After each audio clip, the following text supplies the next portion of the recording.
Kolkata police ने medical college और अस्पताल के आसपास भारतीय न्याय संहिता की धारा 163 लागू कर दी है।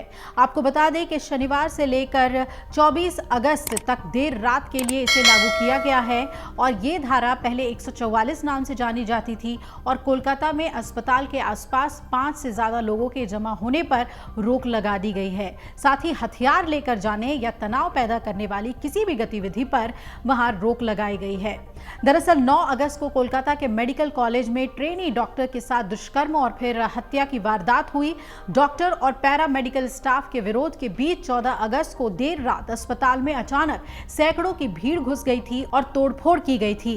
कोलकाता कांड में सीबीआई ने पूर्व प्रिंसिपल संजीव घोष से फिर से पूछताछ की है और ढेर सारे सवाल दागे हैं।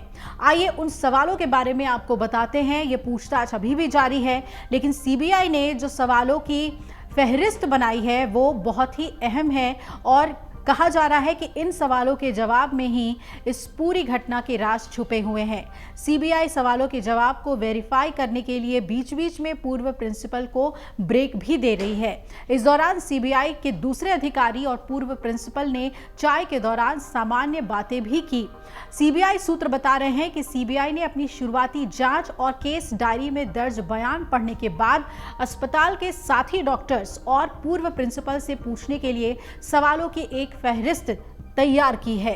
सीबीआई ने अब तक पूर्व प्रिंसिपल संजीव घोष से जो सवाल पूछे हैं वो हम आपको बता रहे हैं। सबसे पहले उनसे पूछा गया कि आपको कब इस मेडिकल कॉलेज का प्रिंसिपल बनाया गया, इससे पहले आपकी पोस्टिंग कहां-कहां पर रही है। दूसरे सवाल में पूछा गया कि 8-9 की रात को हुई इस घटना के बारे में आपको कब पता चला और कैसे पता चला। सीबीआई ने डॉक्टर घोष से यह भी पूछा कि घटना की जानकारी देने वाले ने आपको बताया क्या था और उसके बाद आपने क्या-क्या किया, सोचिए और जरा विस्तार से बताइए।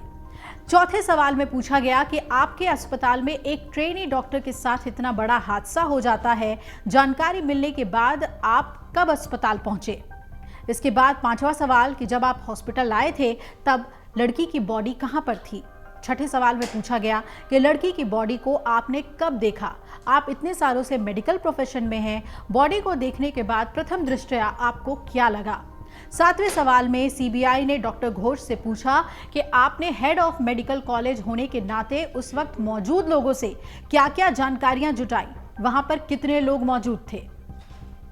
आठवां सवाल आपको बताते हैं। सीबीआई के फहरिस्त में जो सवाल है वो ये कि आपको किस किस ने लड़की की मौत को लेकर क्या-क्या जानकारियां दी, विस्तार से याद कीजिए और जानकारी देने वाले के नाम के साथ बताइए। 9वां सवाल, पुलिस को किसने और कब कॉल किया था और पुलिस को क्या बताया गया था। 10वें सवाल में पूछा गया कि पुलिस किस समय हॉस्पिटल पहुंची, पुलिस वाले कितने लोग थे, उन्हें क्राइम सीन पर कौन लेकर गया था, आपके पुलिस वालों से कब और क्या बात हुई, पुलिस वालों ने पंचनामा करने में कितनी देर लगाई, उस वक्त आप कहां थे।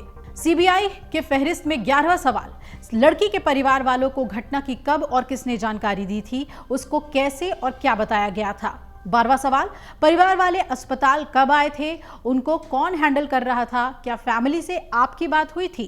13वां सवाल पूछा गया कि आपको ये किसने बताया था कि ये सुसाइड का केस है।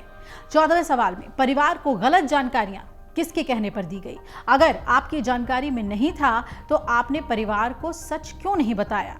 15वां सवाल सीबीआई ने पूछा कि हम मान ही नहीं सकते कि बॉडी देखने के बाद कोई भी डॉक्टर इसे सुसाइड बोल सकता है। 16वें सवाल में पूछा गया कि उस रात कितने डॉक्टर्स और नर्सिंग स्टाफ समेत गार्ड्स ड्यूटी पर थे, उनका रोस्टर कौन बनाता है, ड्यूटी कौन तय करता है। और 17वां सवाल पूछा गया कि आरोपी कब से यहाँ काम कर रहा था, उसकी हत्या में उसकी भूमिका के बारे में आपको पुलिस ने क्या बताया था। तो पुलिस से लेकर डॉक्टरों तक पूछताछ सीबीआई कर रही है और अभी तक इस मामले में कई राज खुलकर सामने आए हैं, लेकिन सीबीआई इस मामले में कैसे तह तक पहुंचती है और क्या तथ्य सामने लाकर रखती है, ये देखना बहुत ही अहम होगा। अगर आप ये वीडियो YouTube पर देख रहे हैं तो हमारे चैनल को सब्सक्राइब करें और बेल आइकन को दबाना ना भूलें। अगर आप Facebook पर ये वीडियो देख रहे हैं तो हमारे पेज को लाइक करें।